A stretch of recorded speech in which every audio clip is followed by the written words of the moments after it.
Hey Brian, I got something to show you. Yo, come on. No, I'm just joking. But look at this thing. Whoa, Look at this thing. that's it. Eric told me I needed a navy pinstripe one. Ooh. For depositions, because he looks at me and goes, "You're gonna be deposed a lot in the future." He goes, they ask you a question and you sit there and you just go, and you kind of look at your fingernails and you take about 10 to 12 seconds before you reply, and then you go, "I can't recall."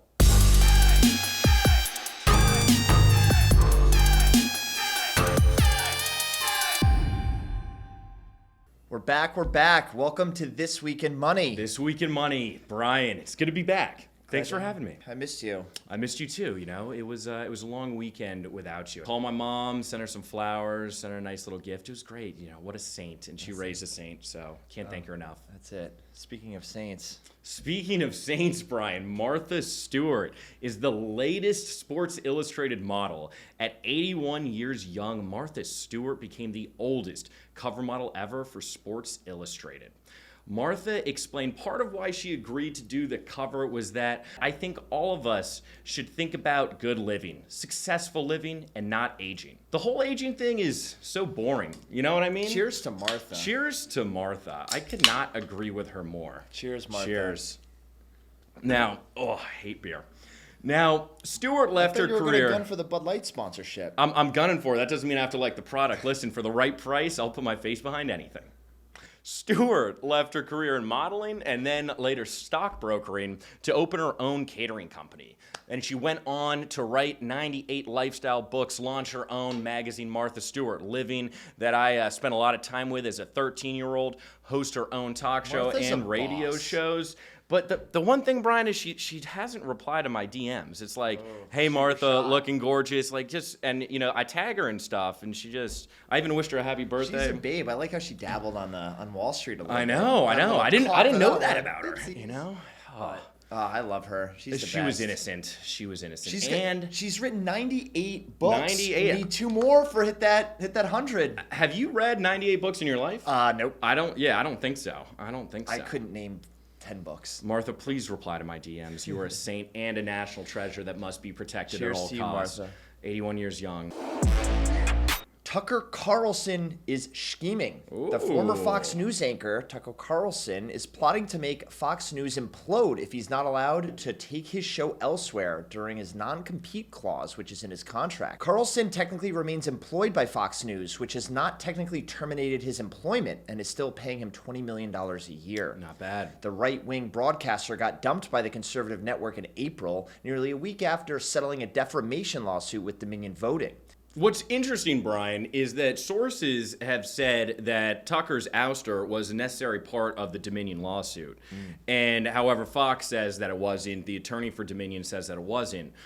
But the real interesting thing here, in his contract, he had that they couldn't use any personal messages against him as a rationale to fire him, which is something, in reading that, we're going to be putting that into my own employment contract as well, because Lord knows I need that protection after last weekend. There was also some information about his non-compete that came out, which did not specifically say Twitter was not a platform that he could go to because they non-compete. They put his non-compete. Let's invite him on This Week in Money. That's it. This Week in Money versus Tucker Carlson on Twitter.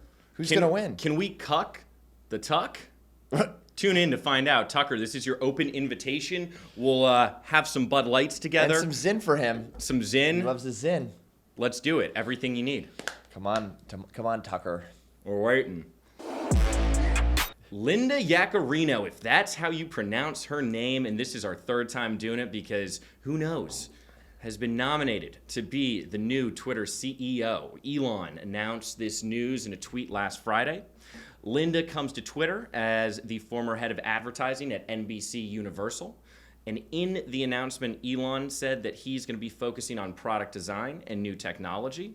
And Linda will be focused on business operations and giving everyone blue checks while taking away mine. What do we think about this, Great Brian? move by Elon, bringing in an ad industry executive. Diversity, too. Diversity, another female CEO. There was actually a report about how women basically run a lot of his operations across some of his other companies as well. I think women are better managers than men. Probably, definitely. Yeah, I'd say so. I mean, based on us, yeah. No, I think it's a good move for him. I mean, at the end of the day, I don't think he likes advertisers all that much, and Linda comes from a world that, she knows that community very well. One would hope. Yeah, one would hope. And, Elon's ultimately stepping away so he can go and focus on Tesla and some of his other projects. There was also some recent news about how Elon is individually approving every Excuse me, sorry, single... it's the Bud Light burps. How he's approving every single hire and contractor that works for Tesla. So he's definitely sinking his teeth He's got his back hands in the trenches. Hands in everything. He's like a young Eric Lang of RCI Hospitality Holdings, Inc. That's it. Yeah. So I think it's a good move, and hopefully this will be a good look at what the future of Twitter looks like. If it keeps going downhill, I will just go to Truth Social once I get unbanned. Either that or Blue Sky. That's the other one. A stripper gave me a referral code on Wednesday. Look at you. You're hooking It didn't work, but I tried. Obviously, yeah. They actually just hacked all your bank accounts. That's fine. That's whatever. I'd give it to her anyway. Lumber prices hit their lowest since 2020. They went from erect to flaccid. Lumber prices are down at their lowest level since COVID, almost 81% from its peak in May 2021. A lot of this has been due to volatility and risk. The sliding prices and softer consumer demand hit sales at Home Depot in the first quarter. Soft demand. For what? Home Depot taking a hit from that. Quote, our sales for the quarter were below our expectations, primarily driven by lumber deflation and unfavorable weather, particularly in our western divisions, as extreme weather in California disproportionately impacted our results, said Home Depot CEO Ted Decker. I mean, what a great name for a Home Depot CEO, Ted Decker. You know, that's the power tools? That's Decker. I don't know. I walk into Home Depot, I'm a little scared. You know, I'm more of a Lowe's guy myself. Too many tools around there. I'm not the handiest person in the world. I know my way around a closet and a tie rack, but Home Depot is it's a little not my scene. Too many tools in there. Didn't need another one walking. Ta-da! Boom, got it. Elon, again, was issued subpoenas in JP Morgan's Epstein suit. Musk was issued a subpoena by the U.S. Virgin Islands in a lawsuit accusing JP Morgan, Chase & Co. of knowingly benefiting from Jeffrey Epstein's sex trafficking. The U.S. Virgin Islands say that they have reason to believe that Epstein referred Musk to JP Morgan. Do you think Elon should get in trouble just for getting referred to JP Morgan? It's like, I mean, it's, the largest bank in the world. He's just getting in trouble for getting referred to him. Elon clapped back at this by saying that he actually pulled all of his business from Chase Bank way back when because they didn't actually offer him perverts. Yeah, they didn't offer him lending on Tesla and a variety of other companies, and that he quote would not take financial advice from a scammer like him. So I think it seems like he's pretty much denouncing any ties to Epstein, and we'll see what this comes of it. But I think it's just a wide-ranging blanket statement just to bring in all these billionaires and try to uncover what's going on. But I just can't, I don't know. Like, Jeffrey Epstein, I feel like he was, like, in tight with a couple of people that, like, he was able to kind of run their money for them. But I think it was more than that. Don't get me started on the global child pedophilia. Well, obviously that, but I'm saying looking at Hillary Clinton. A recent lawsuit accuses Rudy Giuliani of sexual harassment. The former New York City mayor has been named in a bombshell sexual harassment suit brought by Noel Durfee. I think that's how you pronounce it. He was charged with demanding sexual favors, engaging in alcohol-fueled rages, and wage theft. Giuliani hired Noel to handle business development for him. Business development. Business development can mean a lot of different things. The complaint is filled with shocking details and allegations, including that Giuliani allegedly was frequently intoxicated and unpredictable. He took Viagra consistently. Actually, Brian, a few weeks ago on This Week in Money, I told a story about mistakenly going on a date with a 48-year-old, and she was telling me that she was at a party where he was snorting Viagra. So this seems to be true. But, getting a little bit rowdy with an alcohol-fueled, party and unpredictable, like, that can be forgiven. Who hasn't done that? It says here that he would expose himself and that you don't want to do. And proceed to tell Noel that he would not do any work until you take care of this. Can't support that. You gotta have consent. Don't be harassing the employees. That's it.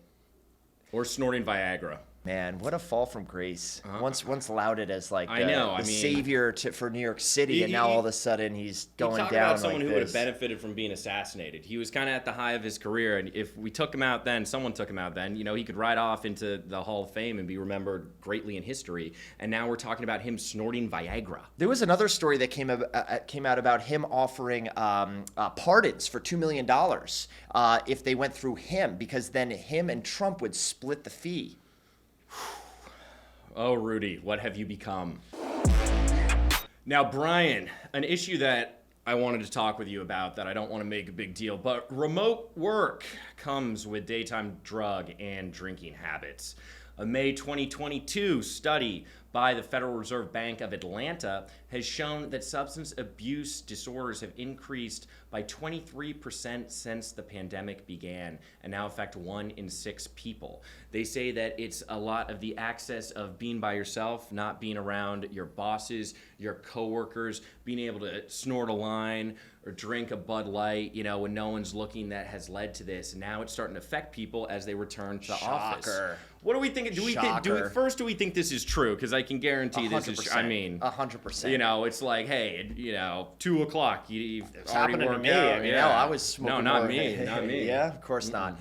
A counterpoint to this, though, is that in an academic study that was in Matt Levine's newsletter today, it showed that illegal trading activity went down by the instances, I believe it was, lowered by 14.7 seconds for something that would ring like a trading violation or some shit. So they're trying to say, all these academics are like, oh no, it's safer having the traders at home because it's this less kind of, drug-fueled alcohol fraternity thing. Like a trading floor is like that anyway. It's not the 1980s, guys. Bring back the trading floor. Come on. Let's bring the drugs from your house back into the trading floor, and let's get some work done. Share it. Share it with your colleagues. There's some productive drugs. There's some downers. I think as long as you're bringing uppers, hey, and no one's abusing them, why not? That's it. Yeah. Look, I can't say I'm surprised, but I can't say I'm surprised with everybody either. coming back into the office now, isn't BlackRock back 4 days a week? We're starting to see bring them back in. The iron fist is down. So is this the end of the daytime drinking and drug habits, or are they just bringing it into the office? And that's all for This Week in Money. This Week in Money. Thanks for tuning in. We look forward to seeing you again next week. For Next Week in Money.